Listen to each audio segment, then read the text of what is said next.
Mr. Chairman and the members of the legislature, I thank you and our members thank you for the opportunity to address you today, and obviously you have our testimony written in front of you as well as our opposition letters that have been sent directly to you. I'll be very brief, and I'd like to address one thing that continues to come up in these hearings and in budget submissions, and that's the inmate population. And I've heard it referred to today.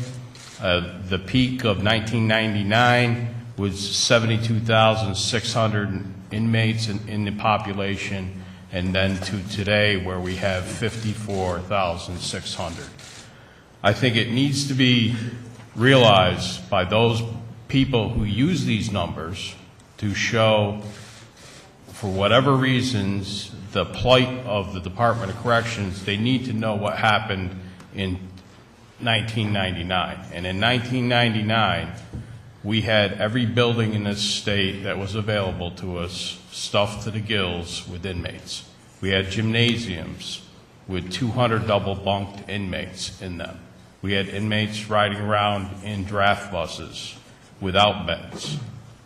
I worked 14 years before that time, and 17 years before that time, and 14 years after that time. I know what went on then. We're in a much more manageable position we are right now, but we certainly don't have 18,000 available beds to us, either now or prior to the closures of recent. The closures in the executive budget of Beacon and Bayview are just another chip at the system. We have systematically taken out the minimum, the work camps in the men's prisons. Now we're reaching to the female population. Again, the commissioner testified here today. He believes that this can be absorbed. Anyone who has been to Taconic knows that this cannot be absorbed just at Taconic and will reach to Albion.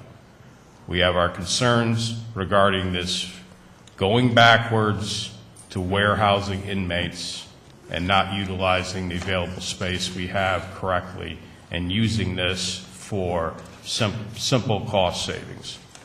So again, we ask for you to look at the system. We ask for a system report from the commissioner on how we're housing inmates, and hopefully take a step back and look at this safely and securely. Again, within this budget, the governor has chose to sidestep the one-year notification to the communities and the one-year notification to the employees.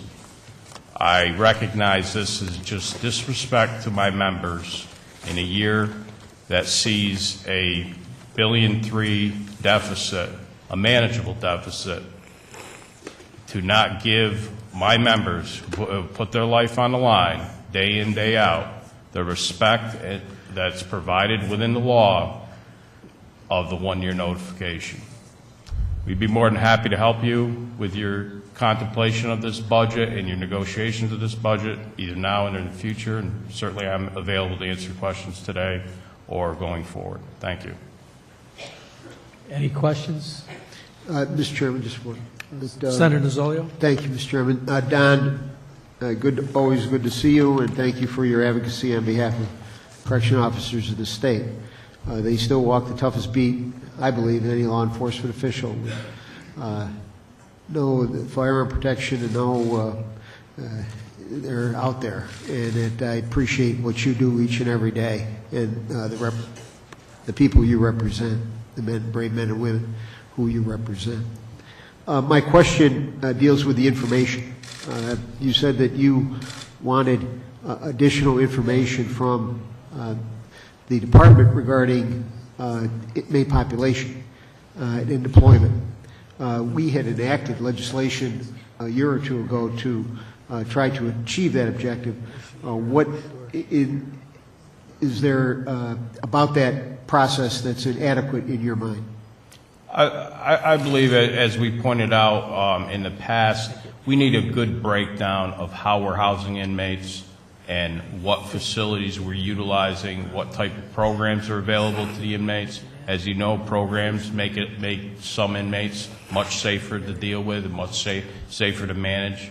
And I believe in a time when you have an opportunity to address these issues, we should do it. Well, certainly look to the type of information you're trying to gather. I remember those days in 1999 very well. We had a couple of very serious incidents as a result of overcrowding in the mediums across our state. I know that's certainly something we never want to repeat. And the more information we have, I think, can only be helpful in the management of that system. So certainly we will continue to pursue those endeavors. Thank you. Thank you. And the lack of questions has nothing to do with the importance of your testimony or your position. It's just that from 10 o'clock you get a little antsy as you Appreciate go your along. time. Thank Talking you. to you in Forge. Thank you very much. Now, Manny Villar, President of Police Benevolent Associations of New York State, and then Bing Markey for New York State Association of PBAs and the Police Conference of New York, Richard Wells, are next. If they would start moving down, as they are, I believe. Thank you.